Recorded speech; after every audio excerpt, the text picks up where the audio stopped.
Kroger brand products have the great taste you'll celebrate. That's why over 40 million people choose Kroger brand products, making them a true crowd pleaser. And with quality guaranteed, you'll love your choice or get your money back. Score Kroger brand products with savings you can cheer for and great taste you can't resist. Kroger, fresh for everyone. You can have it all. Great pay, awesome benefits, a flexible schedule, the chance to grow. At Cox, we're recruiting auto and diesel technicians to join our Mannheim and Fleet Services teams. If you're ready for a new job and want to experience an award-winning workplace, drive your career forward with us. Visit cox.career/autotech to learn more. That's cox.career/autotech. This is The Wheel Weaves Watches, a spoiler-free breakdown podcast of The Wheel of Time on Amazon Prime. I'm your host, Dani, and I'm joined by my co-host, Brett, and we're here to bring you an in-depth look into the Wheel of Time show. We'll share reactions, episode breakdowns, and relevant background information without spoiling future content from the book series. So let's get watching. We'd like to acknowledge and thank our executive producers, Brandy and Kirkwood, Sean McGuire, LightBlindedFool, Green Man, Deyvis, Ferreira, Margaret, Big C, Bennett, Williamson, Hannah Green, Noralia, Geof, Searles, Erik Reed, Greysin, Ishara, Ashlee Bradley, Laura Lewis, Helena Jacobsen, and Matthew Mendoza. Today we're talking about episode 2 of season 2 of The Wheel of Time. Yeah, so episode 2 is called Strangers and Friends. Right, and I like that we are still going strong with the chapter titles from the books as episode titles for the show. Yeah.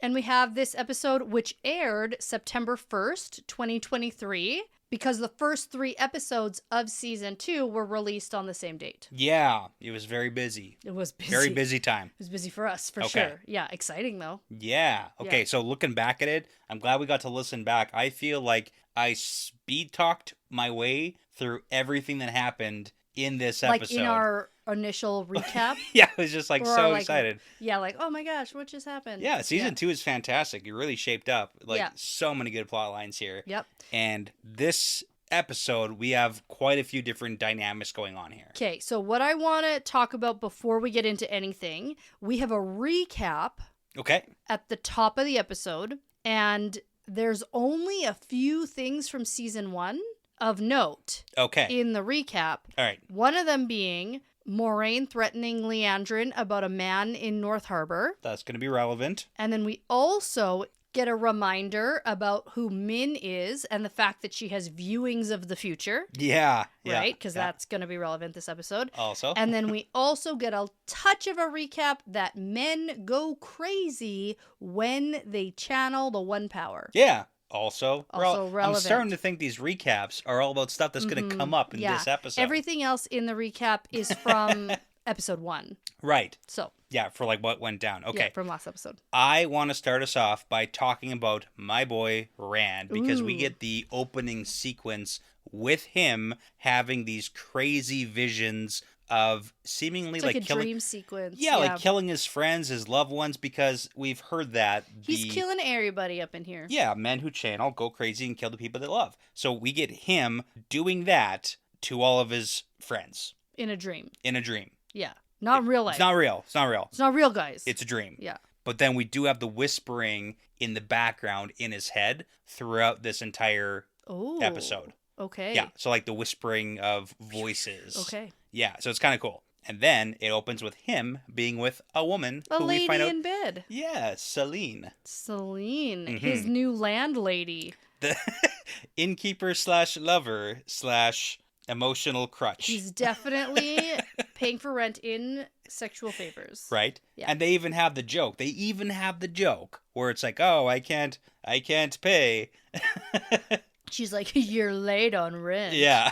Your room and board. It's good. She's great and not even a little bit suspicious. Yeah, no, I'm completely comfortable with this relation. It's great. It's not weird at all. There's nothing weird going on here. There's no way this is going to go badly for anybody involved. Yeah, because we fast forward a little bit in the episode and we get them sort of confessing to each other that neither of them really like the other person. Oh, yeah, this isn't like a healthy relationship. It's I would not. say. I would say, I would use the word toxic. Really? In fact. Okay, that's strong. I would say not healthy. That's strong language. Yeah. Okay, so she's trying to remember someone that she loved, and he's trying to forget someone. Egwene. Right. It's Egwene, in case you forgot. Okay, Mm-hmm. okay. Now, I do like, so they are in Cairhien. Yep. We get this really big introduction to the Foregate in Cairhien. Right. And the Foregate is like the area around the outside of the actual city of Cairhien. And I have to say, It's party I town. like that they did the thing where they almost like stamp where we are. Yes. On the bottom. And so you can see Cairhien is spelled Carhine. Carhine. Yeah. But pronounced Cairhien. One of the funniest pronunciations in the book, I think. Yeah. From like how it's spelled to how it's supposed to be pronounced. Yep. Because there's a lot of like pronunciation in the Wheel of Time is a thing. It's a whole thing. It's a whole thing. And there are Where it's never several right. things in the show that are pronounced differently than us Canadians. Yeah. But you know what? I actually like the them. fact that characters will pronounce things differently because that's what happens in real life, even with like place names. Yeah, that's People true. pronounce stuff different. All the time. All the time. Yeah. Yeah. Ask anybody how we say dagger and how that's apparently and how not that's correct. apparently wrong. Yeah. Okay. No. I don't know. It's supposed to be dog or. Okay. Anyways. Anyway, but Cairhien, that's how I would say it. Yeah. So they didn't come up with some brand new weirdo pronunciation for it. So that's good. Yeah. All right. So yeah, we got the Foregate. It's party time. In the Foregate, seems like a good time. But I love the fact that they have like this very quick scene as as Rand is walking through the Foregate. He's a relationship builder. Yeah. Like he's got he's giving coins to the kids. The dude is tossing him some like flatbread or whatever it is. Yeah. Like every morning we get. Side note. Yeah. I don't love the fake eating. Oh, I yeah. don't think he's very good at it. Later, we see Matt eating. Yeah. And I actually had a very specific comparison to how I like how the actor who plays Matt is actually eating. Right. Versus Rand's fake chewing. Okay. But the only reason you're bringing that up is because we just recently watched. Is it Brad Pitt? Brad Pitt in Moneyball. He's always eating. He's eating in every scene. And that's not why I'm bringing it up. That is why you're bringing it up. It's one of my pet peeves when actors are eating. Right. Brad Pitt shovels food into his mouth. Yeah. You have to look like you're eating or don't be eating. And Brad Pitt shoveling actual food into his mouth all the time. It also drives me crazy when we have like dinner at the table scenes when the actors are just pushing the food around. Yeah, on the plate. And nobody's ever actually putting food in and I mean, I totally get it. Right. I completely understand. And we've watched the documentaries on the shows about it's like, oh, I do 100 takes of this. Am I supposed to eat 100 times? Yes. I'm sorry. Yeah. Yes. Take one for the team. That's kind of your job. You have to make me think you're actually eating. I would love it if I had a job where I just have to eat. No, you wouldn't. I listen to The Office Ladies. I know you were going to say that. I know you were going to say that. And they talk about how they can't eat ice cream cake anymore. Poor people. Or something like that. Ugh, I know. It's just something I pick up on, like, more than most people would pick up on. Okay. And this scene, I was like, you're not eating Didn't that care for flatbread. it. It's the coffee cup situation where people are, like, carrying a cup of coffee and you're like, that cup is empty. Oh. I walk through the office with my coffee cup very carefully because I spill all the time. Yeah, I don't like, although I don't. But coffee spills out of it. Yeah. Yeah. Just waving. Slosh it around. Waving my cup around. I actually drop mine. I'll break it all the time. That works too. Yeah. Okay. Breakfast bread, fake eating, but I like the relationship building. Yes. No, I agree with that. Okay. Are we going to talk about the mental health services of Cairhien? Yeah. It's bad. It seems not great. Why? The fact that we have a psychiatric facility? You know what? Okay. Step in the right direction. I'll give him some points for that. I would say psychiatric facilities don't exist in the book. So it's a step up. Okay. This is mental health care. Yeah. At least we're trying. I actually really like this too because it's such a slow build. Because at the beginning of the episode, you're like, "Why the heck is Rand here? Why is he working?" Kind of. I didn't like that, and I mentioned this in our initial recap. Right. My initial thoughts were, I can't stand that Rand has a job. Yeah. just a regular job. Like, it makes me mad. Well, we get a time lapse of that. It's probably been around a couple of 6 months. months. Yeah, and who knows if this is exactly the right timeline. I would on say things. it's exactly the same, and it's exactly 6 Sure. months. Okay, so it makes sense. Like, what's he gonna do for like? You can't do nothing. He doesn't have any money. Well, like, I guess. But then it makes so much sense why he's doing it. Now I get it. At the end of the episode, it's such a big reveal. It's like, oh my goodness, and it makes. he's also so good at it. He is good. He's so good at it. People like Rand. Yeah. People like Rand. So okay, well, so and we you have. can see he's kind and caring and whatever. But there's also this sort of sly secret business. Yes. Where he's really in it for himself. Oh, 100%. He's in it for himself. Absolutely. He's trying to get, what's his name? Carl? Errol. Trying to get the old dude who is got like bad PTSD from the Aiel War, and he's like, "Yo, Rand, you look like an Aiel." Oh, literally. Yep. Okay, so well, and this is flashback to when we saw Loyal first meet Rand. Yes. Convinced he was an Aielman. An Aiel man. Yes. Yeah. Weird. How odd. Yeah. Yeah. I love oddities. Yes. Yeah. So it is a callback to that for sure. Errol's having some PTSD. Every day thinks Rand is an Aiel man. Oh, they've broken over the wall. We get some world building and some history about how the Aiel War happened in Cairhien 20 years ago. Yeah.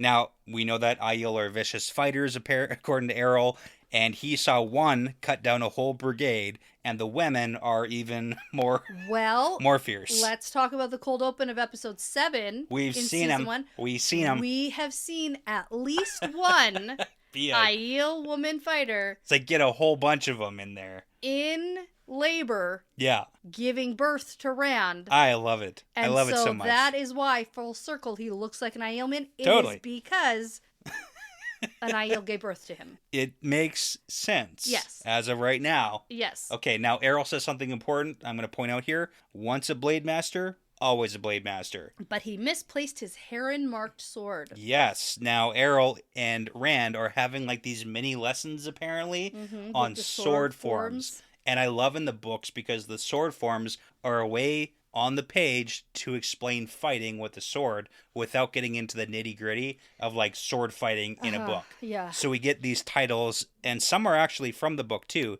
So we've got Parting the Silk. Yes. As a sword form, Reaping the Barley, Kissing the Adder. So there's different like sword forms that Errol is clearly teaching Rand. So maybe Rand is getting a little bit of experience with the sword, which is pretty cool. From a Blades Master. From a Blade Master. What did I say? Blades. You've done this before many times. I don't know what I said. Blade Master. I believe you. Okay. You master one blade, not multiple. Well, I would argue that if you are a master of one blade, you're probably a master of another. Nope, just the one. Blade Master. Blade Master. Yep. Okay. You got it. We're good. Okay. Okay, anyways, coworkers are sometimes not the best people. Ugh, you're telling me. Yan. Okay. Okay. Yan is not very nice. No. He probably shouldn't be working here. I'm going to say it. What? I don't think he should be working here. Shouldn't be working with a vulnerable population? I don't think so. Do you think they do background checks? No. No, okay. I have a question. Mm-hmm. Do you think that Yan is dead at the end of this episode? No. Okay. I didn't think so. I just want to clarify. We thought he was. In the moment, it seemed like he died. And when we watched it once, and we had some thoughts about it in our recap episode, where we definitely thought he was dead. And I thought Rand, like, this wasn't premeditated. Right. I thought Rand just didn't like this guy, ended up attacking him with the power because he was really overheated and can't control himself, kind of that going crazy and killing people situation. Right. It seemed a little premeditated. Like it was for a reason. I have changed my viewpoint. It was purposeful. Especially that smirk at the end. Oh, he's so... After he meets Logain. Yes. And is like, I think we have something in common. The channeling. They have channeling in common. Yeah, no, I get that. Okay. Yeah, okay. That's what Rand says to Logain at the end. No, I get that. Okay. I get that. You looked at me like you didn't get that. No, so... Yeah, so it seems like when Rand attacks Yan, in the whatever Foregate party time alley, whatever you want to call it. It does look like he is still breathing at the end, like he coughs out or something. And when Rand says he's going to be out for a little while, it doesn't seem like it is a permanent, like he's not dead. No, and even when Rand gets the job, it's like the guy's going to be out for a couple months. Temporary, like it's seems temporary. Right. Yeah. Which is like problematic because like I'm pretty sure knows that it was Rand who attacked him, right? Oh yeah. Like what's the repercussions here? Don't worry about it. Yeah. Don't ask too many questions, okay? It's fine. Yeah, because Rand doesn't attack him until after he hears that there are famous clients behind the doors. Yeah. Now you want to know who's not concerned on whether or not Rand killed this guy? Logain? Selene. Oh, also Selene. She likes it. It's time to get down. Oh, whatever Right. Rand wants to do, she is into it. Well, we have to be in this together. People who say they want to be alone, wrong. No. They actually don't want to be, turns out. Don't listen to that. Looks like a love connection to me. Yeah. Yeah, I still love it. It's pretty good. Okay. So this is Rand's entire arc throughout the entire episode. Yes. Is the build up to the very end when he goes into work. He's taken Yan's job. And can we talk about who Logain is for a moment? Yeah, as a recap if anybody needs it. So he takes the shift. Who's he helping? He's helping Logain, who's the false dragon from season 1, who was a channeler, was captured, and then gentled. Yeah. I actually remember specifically before season 2 came out, we got a couple first looks, like sneak peek scenes. Yeah.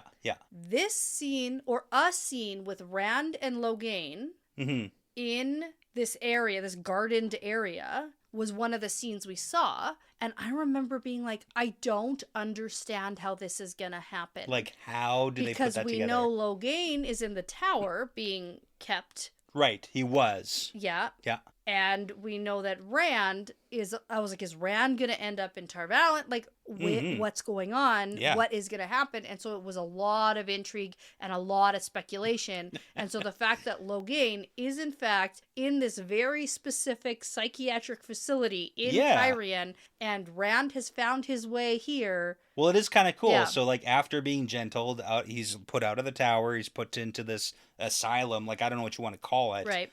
Yeah. But it makes a lot of sense why Rand found his way here, and maybe it was a little bit of the pattern pushing them together. Yeah, sure. But also Rand did some stuff to make it happen. It seems that way. I am on board with thinking that now. Yeah, all that smiling and smirking and grinning. I was very sure that this was like a coincidence. Right. But then at the end, you're like, nah, not a coincidence. Yeah. Totally got to be intentional. Yeah. Cool. Yeah, I did not think it was intentional. Honestly, and now I do. I'm here for it, though. Yeah. Like, I love that. I love the dynamic, and I want to see that relationship build. Because it makes what Rand is doing a lot more purposeful. Because I don't love the idea of Rand just having a job. Sure. And just living a weird, quiet life by himself.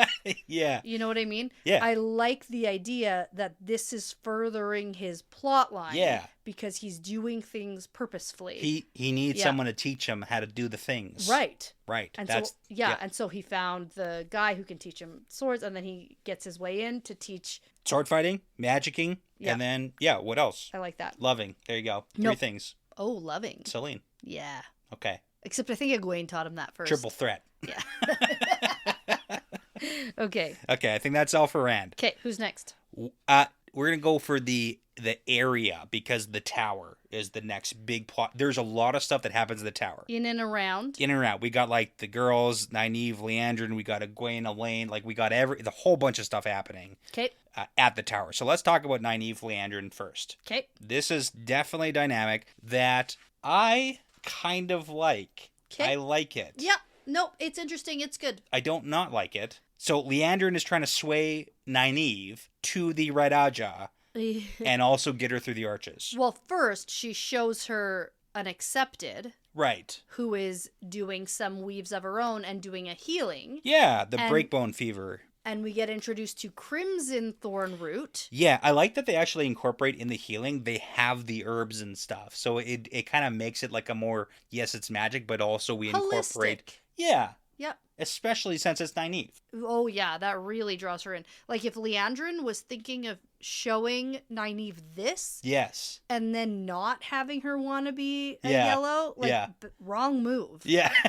That's Right? the wrong move, I think, I because know. Nynaeve was so interested in that. As a side note, like in this scene too, if you're not watching close enough, like Liandrin 100% pockets the Crimson Thorn. Yes. Which And Nynaeve looks at. clocks it. Well, yeah. Well, yeah. She does. She does. No. I was just going to say that the Crimson Thorn, Nynaeve brings it up like that is essentially poison. Yeah. If you use it in large enough quantities. Yeah. So at first she's like, why is there Crimson Thorn here? That exact thing is from the book. Yeah. Which I like. Pretty I like, cool. like little nods like that, Pretty right? cool. Like Yeah. we didn't have to make up some plant. Yeah. There's a million plants Yeah. that are noted in the books in a million different ways. So many plants. And so it's nice to be able to take those little things. Yeah. And you know what's really funny too is in this whole scene where you mentioned that she's showing Nynaeve the yellow Aja, and it's like, why wouldn't she join that? This happened in season 1 too, where Liandrin is like talking about the different Ajas and like what they do.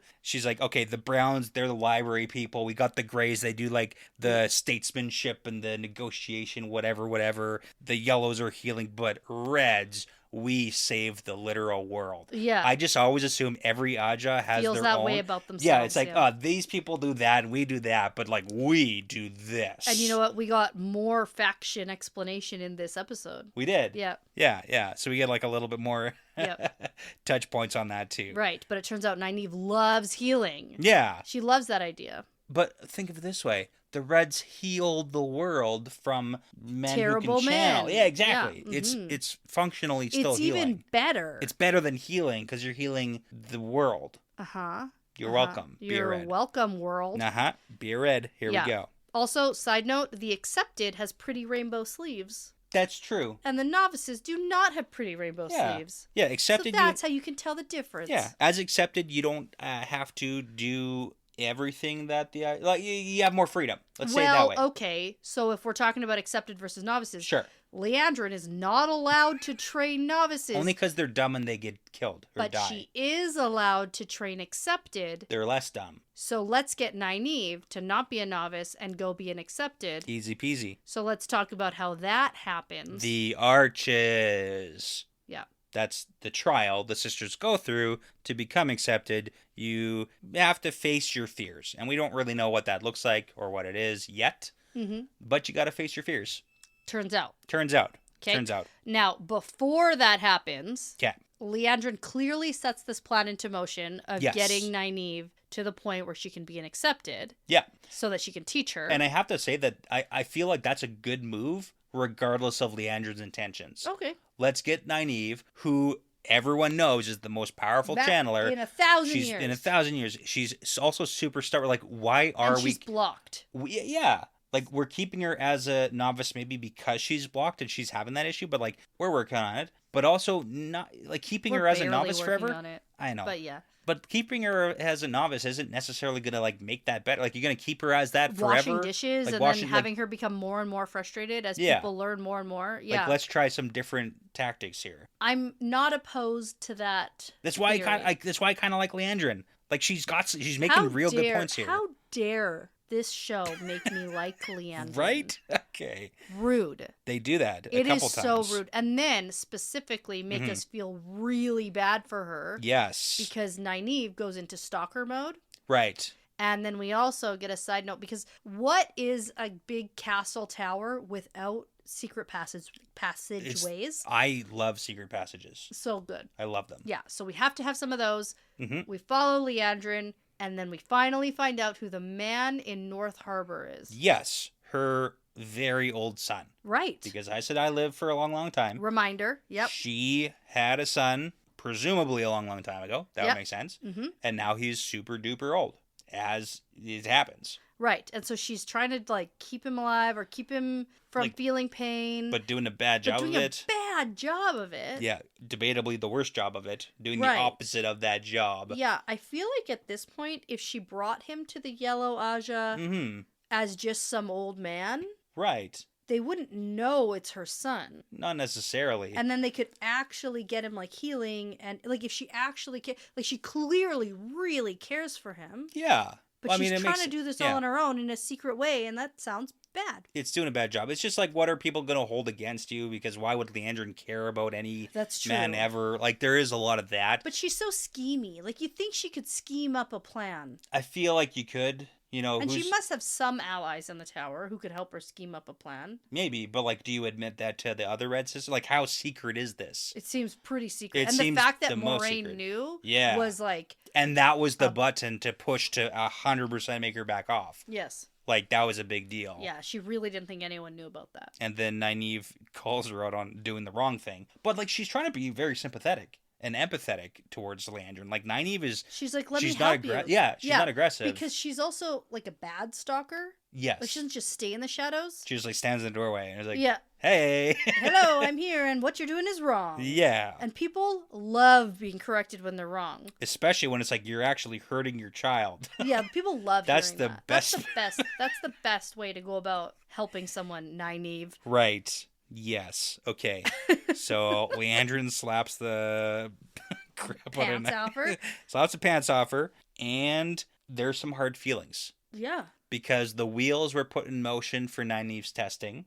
Leandrin can't push back on that anymore because the wheels are in motion. Yep. And she collects her the next day or whatever. Like, I'm not exactly sure. Maybe even that night. At nighttime? Yeah. Which is crazy because, no, and I said this in the immediate reaction, but it's like, you just went through this thing with Leandrin where she was like, I'm going to kill you. Yeah. I'm going to murder you if you ever do anything like that again. Yeah. And then you're like, okay, let's Come go to the with spooky basement. Don't go with her. Don't. But no. she's an Aes Sedai. You have to listen. Not if she's going to murder you. Yes, even if she's going to murder you. That's the system that they've literally set up in the White Tower. That's true. Is you have to go with them even if you don't want to. Shoot. It's not good. That, you know what? I think we could say it's bad. It's in fact bad. Mm-hmm. It's a bad system. Yeah. For the novices. I said, I think it's great. If you're going to murder someone, it's a great system. Great system. Yeah. Yeah. If you're the murderee, less good. Less good. Less good. Okay. Now, rewind a little because my favorite part of this entire episode is Egwene meeting Elaine for the first time. Egwene meeting Elaine? Yeah. Oh, yeah. We don't. Okay. Yeah. We were just doing like the Nynaeve. And we did it already. Yeah. Okay. But we have to fast forward. We have to rewind in order to fast forward. Right. So that because you know. Yeah. Okay. Egwene and Elaine. Yeah. Elaine. Who's Elaine? Daughter heir. Princess. Yeah. To Caemlyn. Andor. Yep. Oh, right. Whatever. Andor's the country. Caemlyn's the city. Yeah. Yeah. So Elaine, who, by the way, has been here to the White Tower, like the last 6 summers, I think she said. Like, it's a thing that you send the princess, the daughter heir, to the White Tower for, I don't know, preemptive training or something. Right. Cool. And now it sounds like she's here, finally, of age to be a novice. Yeah. Yep. So I love it. It is the best introduction, I think, to Elaine that could possibly happen. Yeah. It's so strong. And it is so perfect. Mm-hmm. It feels like the introduction to Loyal. Right. It is spot on character. Yeah. Like, even if it's not word for word what happened in the books. Yeah. I could. Captures the character. Oh, more than anything else has. Like, Elaine isn't a mean person. No, but she's just oblivious. She's a little, but she also is a little bit not, but she's a little bit oblivious until she realizes, like, oh, dang, that was How much could it cost? Yeah. It's just a banana, $10. Yeah, so she like walks in. She walks into Egwene's room and is like, "Oh, mine's this is full of garbage." Yeah, they should have cleaned up before we got here. Right. Well, really, what happens is Egwene finds a bunch of pillows outside of her door. Yeah. And she's like, your crap is blocking my door. Don't do that. And as she walks in, Elaine goes, oh, thank you so much. You can put those over there. Yeah, thinking that she's like one of the servants. One of the helpers. Yeah. Mm-hmm. Yeah, and then when they go back to Egwene's room, where there's nothing there. She's like, oh, I'm so glad we're moving in together. Yeah. But it's like, no, she's Egwene been here for 6 months. 6 months. Yeah. And all of her stuff. And then... And she gets it. Yeah, and she picks up on the fact that she made a mistake. And then she's like, oh, this is from the Two Rivers. Yeah. In my country. Yeah. You're my subject. You're my subject, which is like out of touch again. But then again, she's like, oh, dang. Don't you know Shouldn't who have I said am? that. Yeah. And Egwene's like, I have no idea who you are. It always reminds me of in Just Friends when, Anna Faris is in the Yeah. bar and she's like hiding her face. It's like, Oh, yes, I know. So famous. Yeah. Nobody knows. No one, It's great. So same thing. Yeah. Okay. But again, so it's like the obliviousness, but then she like picks up and changes how she's acting because she realizes she should do better. Yeah. Always good to make some liquor. I'm still on board with that. Oh, right. Yeah. She makes her own hooch. Yeah, the moonshine. Well, I don't even know what you want to call it. With like, weaves. What's the percentage of alcohol that you're creating here? I don't know. Probably not that great. It's like some fruit fermentation that Okay. she speeds up the process of. So it's like, is it like wine-esque or is it Yeah, more like hard liquor? ale-esque. Yeah, okay. Yeah. You never know. He's like, Yeah. if it's stronger. Who knows if it's stronger? Yeah. 30% But I wine. mentioned this in our recap. Okay. But for this breakdown, I need to talk about it a little more. Okay. The fact that Egwene is just sitting here drinking, Right. clearly not allowed alcohol. Okay. I just feel like it's against Egwene's character to do anything that's against the rules. Okay, but here's the thing. She's making a new friend. Elaine's making a new friend, but she's also a little bit out of sorts because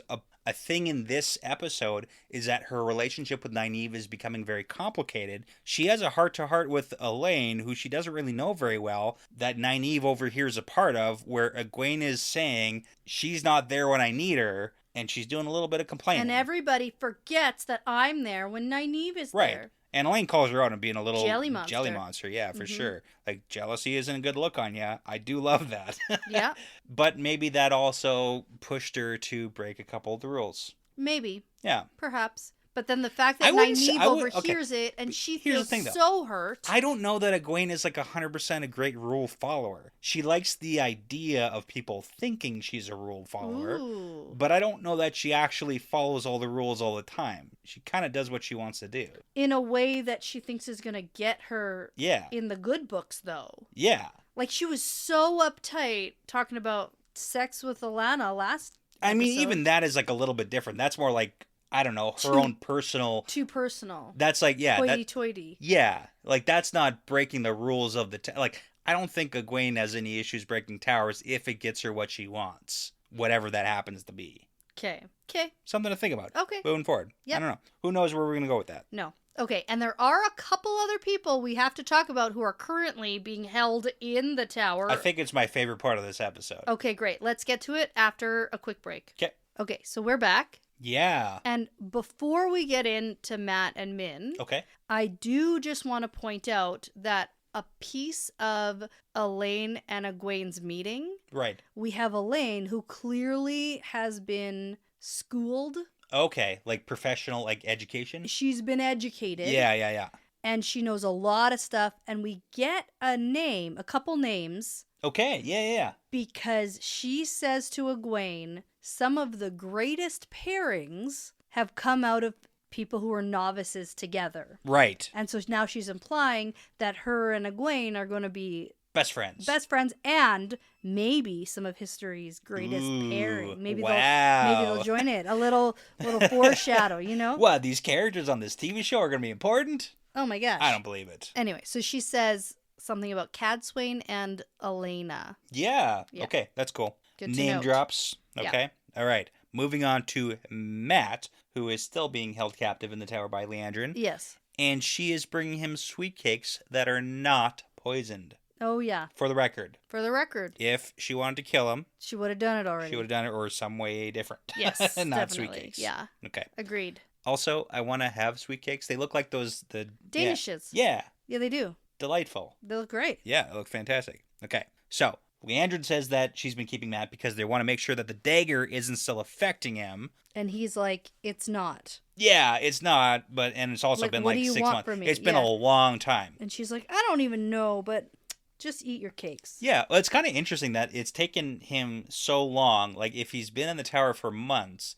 it's taking him a long time to come up with a plan to, like, dig his way out. Maybe he wasn't in a headspace, too, for the first Right. little while. Like, maybe he was really impacted by the dagger. Or maybe this isn't his first attempt. Okay. Maybe he had started, but then they like moved him rooms or something. Or like hit, it was like not the right place. Right. He just Maybe like he hit more dug it stone. out. Yeah. Because then clearly, because that's what happens here. yeah, he finally pushes his way through, but into another cell. He gets one out, and then there's another layer Yeah. that he has to dig out. Yeah. And then he gets into another cell, and then that's when Min pops up. It's such a good intro. Like, Yeah. I love that they're just next to each other here. Mm-hmm. Yeah. And they got quite a bit of silly banter. You know what? They have really good chemistry. Yeah. And I gotta say, they're both very, like, playful, Mm-hmm. but hilarious. Sarcastic. Hilarious. Yeah. Did I mention funny? Funny, too. Great. Yep. Little flirtatious. No, but not over the line. Not really, though. It's more like just sarcastic friend banter. Yeah, I get that. Did you pick up a flirtatious vibe? Flirtatious in like a very casual sense of like, hey, what a crazy situation we're clearly both stuck in. Are you a crazy murderer? No, me neither. Yeah. Yeah. Okay. And I mean, like, maybe Matt a little. Yeah, I mean, like, they're both good-looking people. Like, let's, sure. it's not crazy. It's not crazy. It's not crazy. Yeah. But the fact that she gets wine and he doesn't. Right. Leandrin. Yeah. Yeah. Or whoever's holding. No, I just mean Leandrin not giving Matt wine. Right. I don't know if, like, who's giving her. Yeah. Yeah. Because they're clearly cells, and we don't know that Leandrin is the only one who's keeping No, people. we have no idea. Okay, if that's Leandrin's, probably good to talk about. I'm upset with Leandrin for not offering wine to Matt. Right. He's gone through. He's gone through enough. I know. Give the guy like a bottle of wine a week. Come on. Mm-hmm. Well, that's what Min gets. Yeah.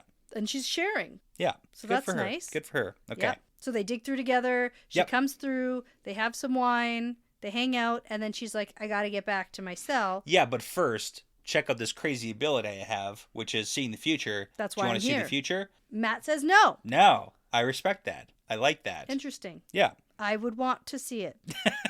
I know you. I'd want to know. You would want to know up until the point where you know, and you're like, I don't want to know that. I wish I didn't know. Yeah, for sure. That's definitely, yep, that's me. Yeah, yeah. Yep. You wouldn't want to know. No. I also, I can't say that I would. I mean, that brings into the question, like, the whole fate situation. Right? Mm-hmm. Like, if I see it, does it matter? And if I get to see all the and shit then is that's it like coming out- self-fulfilling prophecy? Right. If you do know, yeah. Mm-hmm. It's a big question. And Matt just doesn't want to see all the stuff that's headed his way. So I understand that too. Right. And then we get the big end sequence with them, with Min having the vision of Matt. It still looks like Matt stabbing Rand. And like laying him, or like holding him. And she's like, oh no, but then doesn't ask any follow-up questions about whether or not he knows Rand. Yeah, we know because Min. she clearly knows Rand. Yeah, we know Min knows Rand. We know that. We've seen that. And she recognizes Rand, and we're like, wait a minute. You're not gonna. What is happening here? You're not gonna mention that at all. Right. You're gonna be like, whoa, that's crazy. And I still don't like it. That she didn't bring it up. No, that this vision even happens. That okay? Oh yeah, that's her too. But to be fair, he said he doesn't want to know. So like, is she gonna? I don't like that the show has even dreamed up this idea. Yeah. That there's a vision of Matt hurting Rand. Okay, and I just don't for like the, it. For the record, we've seen Min's visions viewings before. Yeah. The way it is shown to her doesn't necessarily mean that's how it like actually happens. Like she got to see some like the darkness around, right? Like she saw some like I don't know if metaphorical is the right term. Yeah, like Rand holding the baby. Right. Like was Yeah. that like a literal sense of thing? Like what she sees here with Matt stabbing Rand doesn't necessarily mean it's a literal Matt stabbing Rand. Okay. Just want to keep that in mind. I think the way it's presented to us is we're supposed to think that that's a thing that's literally going to happen. Okay. Well, And I don't it's a metaphor. care It's a metaphor it. for their friendship or something. In a good way. Rand will feel stabbed in the front. That's a saying. Yeah. I'm pretty sure that's a saying. You stabbed me in my front. Mm-hmm. Yeah, you know, that old saying. That old saying. Yeah, okay. Anyway, I don't like it. I got nothing. I still don't like it. I'm trying here, okay? I know. All right. Anyway. Great sequence. I love it. I love both those New actors. dynamic duo. Yeah, it's perfect. Min and Matt. It's perfect. Okay. Okay. You want to talk about dynamic duos? Let's talk about Moraine and Lan. Oh. What a pair these two are. There's not much to even talk about. Okay. there's a couple things. Okay, Moraine has been So exiled mean. from the tower, in case you forgot. We She's like so basically mean. recap. Moraine is so mean to She's so angry. She's doing the throwing rocks thing where it's like She is. you're trying to make the dog run rocks. away because you know you can't keep the dog anymore, so you throw rocks at the dog. Yeah. The dog runs away. Yeah. Because you know that the dog's going to want to stay with you. She seems a little heartless, especially after he just saved her life. Well, no. Tried to. Nope. He showed up to try to save her life. She tells him specifically, you failed. I'm You disappointed did not in you. save me. I'm only alive because of not you Yeah. and everybody else. Which is fair, Oh, she's so sassy. but also so harsh. It's so... She's so mean. Yeah. Okay. And Varen and Adelius are just really, or Adelius, or however they're pronouncing it. Yeah. They are like, we're coming with you. Right, okay, so here's the thing. Varen knows everything that's up. Yeah. Varen knows everything. Mm-hmm. So Varen 100% has picked up on Moraine's true intentions and figured out that this 100% has to do with the Dragon Reborn. And Rand. And Rand, one of the people, Yeah. she's like, I'll figure that out real fast. Mhm. She's smart. And she keeps that bottled up until she reveals it. Moraine, 100% willing to kill Varen with a knife. Yep. Like, 100% ready And then to kill Varen's like, people. oh, good. Yeah. Just wanting to see. It's so dramatic. It's Want to so see how far you're willing to go. over the top. No, it's fantasy perfect. Dramatic. No, it's perfect. It's perfect. It's Oh, perfect. excellent. Just wanting to see how far Same you side. go. Same side. We're on the same side here. Come on. It's ridiculous. It's perfect. I love it so much. Whatever. Because she's like, step back, Moraine. Don't be stabbing me with that knife. Ah, I see you there. it's so I dramatic. see. It's so good. Yeah. Oh, man. Okay. Anyways, why would Three Fades be hunting Moraine? That's the question. Uh-huh. Why, if it wasn't important, why would that be happening? So Varen is of the opinion that, you know, Aes Sedai, they want to cage the dragon, right? We've seen that. We don't like it. Uh-huh. But You got- Varen's like, no, I agree. We shouldn't just cage him. How is he supposed to beat the Dark You One? gotta let the dragon be a dragon. Gotta let the dragon fly. Gotta let the dragon fly. Gotta flap your wings. Yeah. You know? Don't cage the dragon. Don't cage. That's what they say. That's another saying. Yeah. Okay. I'm so good perfect. at sayings. Okay. We got some prophecy stuff. Something about Tom and Head. Okay. Something battle in the sky. Ooh. Something a sword and branded hand. Right, because Varen Reads books. is yeah. a Brown, Yeah. Aja, so reads she books. loves libraries. Libraries and books. Loves them. So she's read some she's stuff. read all the prophecies. Yeah, so she's just throwing out some words and stuff, and we're not going Ooh. to talk about that anymore. No. We're just going to say it, and we're going to move on. Move past it. Okay. Sounds about right. Yeah. We get a little bit of Moraine and Lan's backstory. Oh, yeah. Okay, yep. It's the in-between do. of, like, being super mean to each other, but then reminiscing of the old times when we met. right. You know?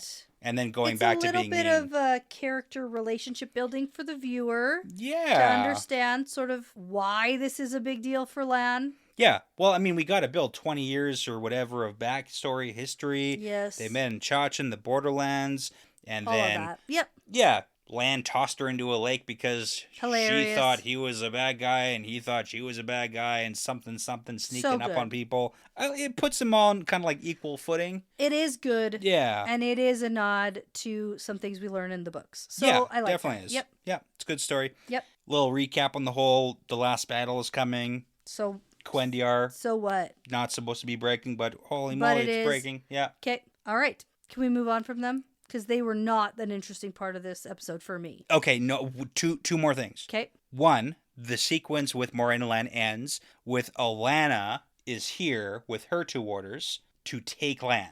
Oh, right. Yes. Okay. And Moraine says she's going to take Lan's bond by force if necessary. So that's this is like a breakup. Well, yes, and it's also super unclear about whether or not Lan and Moraine even still have a bond Right. with her not being able to channel It's right now. not clear. So But it's all a Alana's little confusing to me. Alana's taking Lan. That's the whole premise here. Yeah. We are breaking up. We are never getting back together. Ever. And Lan is going with Alana, and Moraine is going off on her own. Okay. That's what's happening. Because they were never equals. Oh, she's so mean. She's so mean to Lan. Yeah. Okay. Second, Lan digs through Moraine's bag And finds the and thing that takes she the- bought from the Beldome. poem, Yeah. and he takes it. Doesn't read it from what it looks like. Does he put it back in her bag or does he put it in his own Puts bag? it in his own stuff. He takes yeah. it. Okay. So Lan takes That's it for what I himself. thought. Yeah. And then I was thinking, wait, did he put it back in hers or He did did not. he take it? he takes it. Ooh. Yeah. So he has it now. Okay. Whatever that's going to look like or what that means. Right. But that's not our problem right now. Yikes. Okay. All right. Now we're going to get to the Perrin stuff, right? Yeah. So like the last Perrin, kind of big the thing. Borderlanders. We have a couple things that they go through. Okay. Because we got Elias. He's the sniffer, sniffing Right. the air. And we have Uno, Yep. who is very upset that Elias is not doing proper tracking. Right. All he's doing is smelling the air. Which, That's like, not proper tracking. Tell that to dogs and wolves, bro. Sniffing, 100% a way to find stuff, I guess, right? I 'Cause guess. Dogs and wolves, super I good suppose. noses. But as a human, As a human, not good. you're not even looking for footprints or nothing. Nothing. Okay. Okay. So they come up on a village. Well, first they have to cross a river, which is 100% a nod to the books, too. Okay. I just got to point that out. Okay. And they have to get across the river, so they find a way. Yeah. And then Perrin sees a woman in a window. Yeah, so in the like village that they're in here, because it's all like abandoned and stuff, like nothing's alive here anymore. He definitely thinks he sees a woman in the window. Right. Was there someone there, or is that part of the vision sequence? That's my question for you. Do you think there what? Because we get this whole like weird scene where he sees what had happened. What had happened What had was... happened was yes. Now, did Perrin actually see? Was there someone there, or was that part of the vision sequence? I think that we're led to believe it's part of the visions. Okay. Because there's nobody here. Well, no, but that's the thing, right? Right. Whoa. Maybe Okay. it's a ghost. Ghosts. That's the only thing that makes sense. Mm-hmm. Just saying. Okay. Okay. I think we're led to believe Part of this. Okay. that this is all part of it. Because as soon as Okay. he walks in, he's like, "Oh, sorry, didn't mean to interrupt your dinner here." And then we get the whole murdering and clearly Yeah. Thane. So and I want to talk about this vision for just a moment. Yeah. Because last Right. episode, we talked about how potentially this seeing visions of the past, Yeah. similar to how Min sees visions of the future. Right. Are we supposed to believe that this is some sort of wolf power, or is this just the wolves communicating with Perrin because they saw it and they're telling him, but How it's did wolves see highly inside the building? unlikely Yeah, that yeah. there were wolves here to see this all play out. I get that. Yeah. And then Elias is there being like, this is a wolf power. Yeah. You shouldn't talk to the wolf visions. You gotta see the difference between visions and reality. And yeah. he calls it a vision. Yeah. And so it's implied that now Perrin has this ability to see the past, and that feels like what Elias is doing for the group as tracking. Yeah. He's like seeing what has happened in different places. I mean, yes, maybe. I don't know what direction the show is taking on it. In my own head, I like to think of it more as, it's a little bit of seeing into the past of what happened. Clearly. But it's more of like a good artistic interpretation of him being able to smell and sense and feel the events. And we get that in a TV format of the scene that happened. Okay. That's kind of like my interpretation. Is it's not him just literally seeing the past. It's like he picks up on all these scents and signals. It does look exactly like Min seeing the future visions, though. But backwards. Yeah. And so... And like maybe that's the direction we're going. For people who haven't read the books, it feels probably like he can see the past. Yeah, for sure. Instead of wolfy senses. And you know what? Yeah, I'm cool with either. I don't know what direction they're going to take this long term. It's interesting. It's cool. For sure. You know what? I like it. Though. Because I like to see what happens. Well, and Perrin's also very mad at Elias because he thinks Elias is doing this to him. Yes. He's like, leave me alone. Stop doing this to me. I mean, I got to say, Elias isn't doing anything to like argue that point. Yeah, that's true. He's not defending himself in any way. Not in any way. Yeah. Well, he sort of is like, nothing I can do about it. Yeah. Okay. Okay, Anyways. But then we get to the next really cool thing, which is the fade nailed to a door. Oh, yeah. And I feel like it's pretty clear. They're like, what could do this? It's got to be like Fane. Yeah. Padden Fane, the crazy, that guy, evil dude who we don't even really know. The one who just like walked through the ways. Yeah. Like, I guess that guy... Unaffected by the Black Wind last season. I have to assume that the costume design, too, for this fade, like, was like a real prosthetic, whatever... Face or something, because, like, they do the push with the they have to do teeth, the thing to show the audience that this is a fade. Yes, get a close-up of that mouth, if you weren't sure. And this is supposed to be the thing that we're the most scared of. It's the thing that directs Trollocs. Well, we just saw Lan and Moraine get, like, fight a bunch of them. Yeah, it's not good. And the fade was alive when it was nailed to the door, Because you see the boot marks on the door. You gotta have some sort, yeah. That was so good. So what the heck is happening here? Yeah. Anyways, no time for that now. Yeah. We gotta go to the town that has the big, weird lionfish-looking sea monster. Oh, yeah. Lionfish. Yeah. That's gotta be good. Because Yeah. that's not a our world lionfish. I don't know. I don't know enough about fishing. I see it all the time. They're like lionfish spear fishing lionfish because they're like an invasive species in the Caribbean. Okay, I don't know. And they're just like... The little guys. They're not just big monsters, sea they're monsters? They're not big sea monster things. Yeah. Because we get references to lionfish in the books. Yes. As like a thing. But like as like a funny fish metaphor, thing. yeah. But not like a... Yeah. Here's the lionfish monster that right. looks terrible, but tastes pretty good, apparently. Apparently. Makes good soup. Okay. Couple things before we get to the big end sequence of this episode. We've got Elias talking to Perrin. He sleeps under the stars. He's not sleeping in no inn with people. So Elias is not here, for the record. He's not here for this. Mm-hmm. That happens. And he tells Perrin, they're not your pack. Right. The Shine-Arns, not your pack. Yeah. It's a wolf term. And Perrin's like, leave me alone, weirdo. I don't want to spoil things for you here, but I think Perrin's got a little connection with wolves. What? I'm well, that's what Elias thinks. I think Elias also has connections with wolves. You know, maybe. Starting to think that way. Yeah. Okay. Probably a safe bet. Yeah.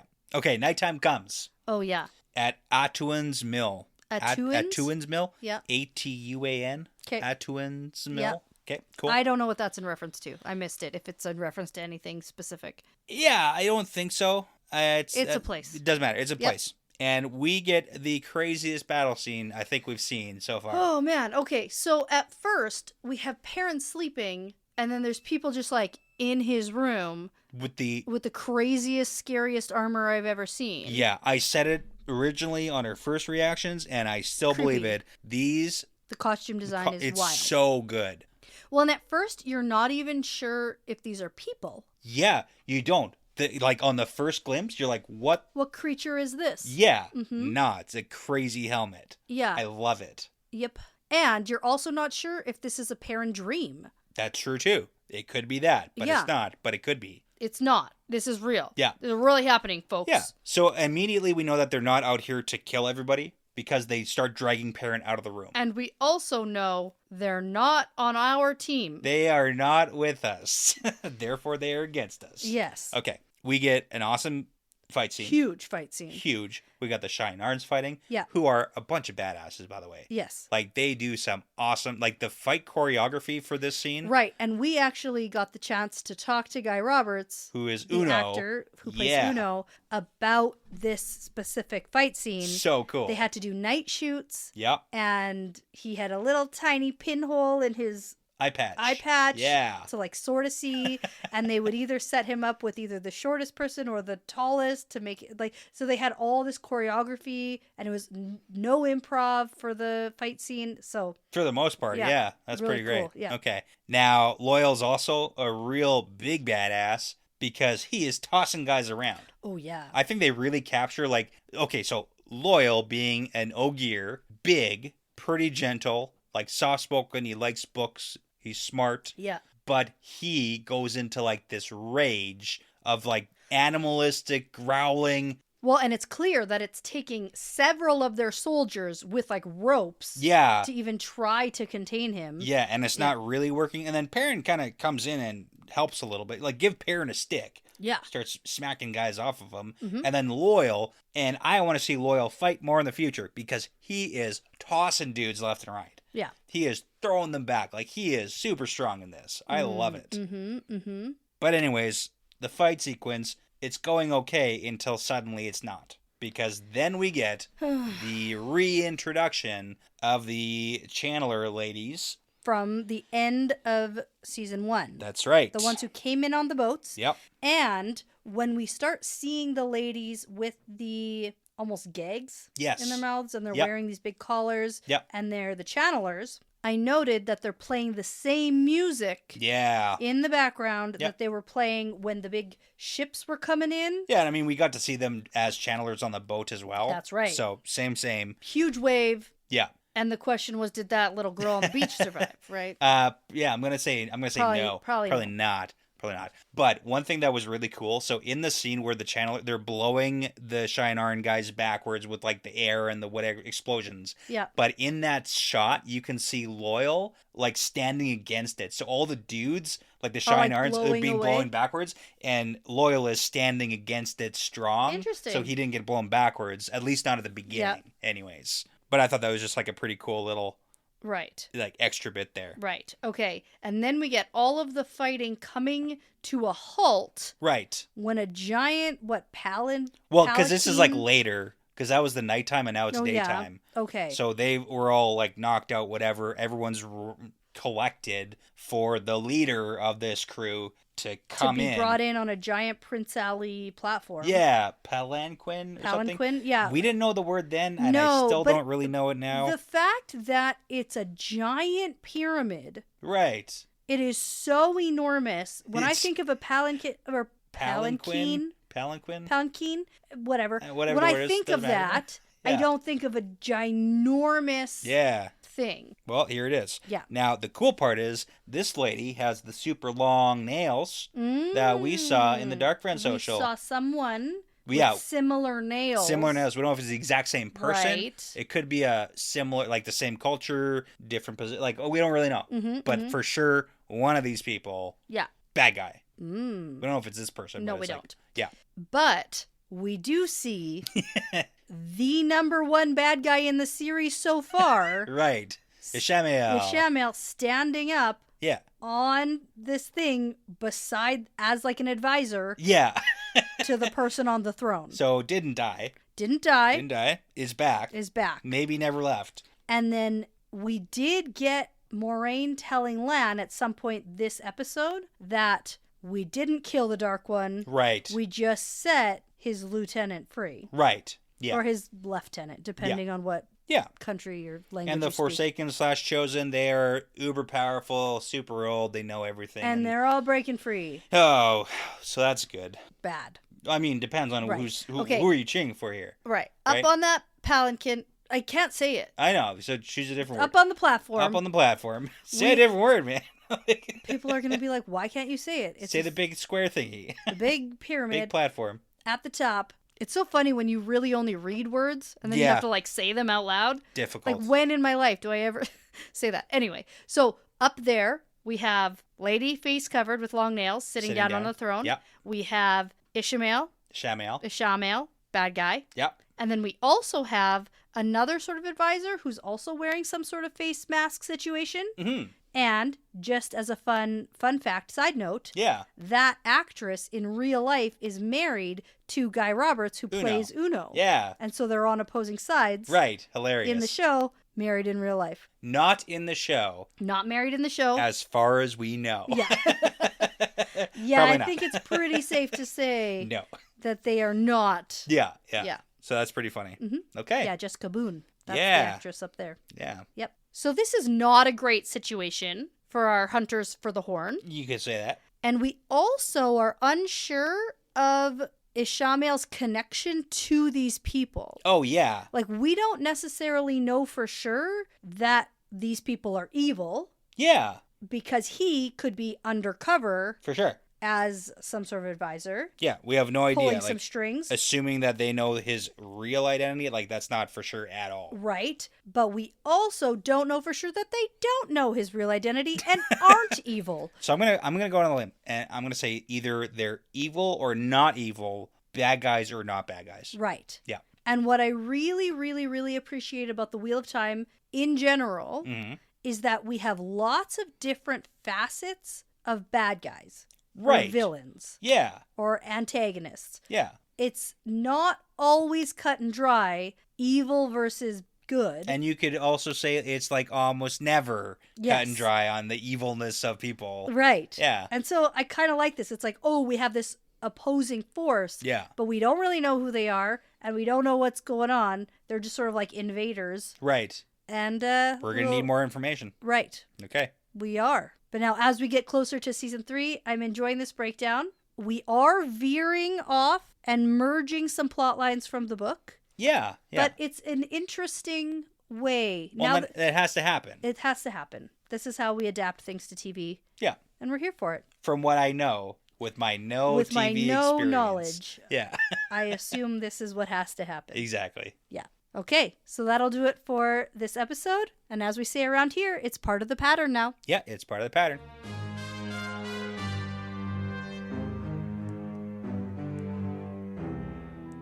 Hey, thanks so much for sticking around. That's the end of another fun episode. The Wheel Weaves is hosted and edited by Dani and Brett and produced by Dani and Brett with Passion Socks, Cody Feltz, Benjamin, Jamie Young, Megan, Jared Berg, Ricky Morissette, Adam, Mozyme, Michelle Forbes, MKM, Antoine Benoit, Lawrence Bradley, Colby T, Gabby Young, Rycat, Zane Sayaka, Matrix, Matt Truss, The Albatross, Bratimus Prime, Sarah Creech, Sims, and Saverio Bartolini. With music by Audionautics. Now, everyone, please be sure to go check out our Patreon page if you are interested in supporting us and the podcast. We'd love to send you some Patreon-exclusive merchandise as a thank you, plus you'll gain access to our episodes earlier than everyone else.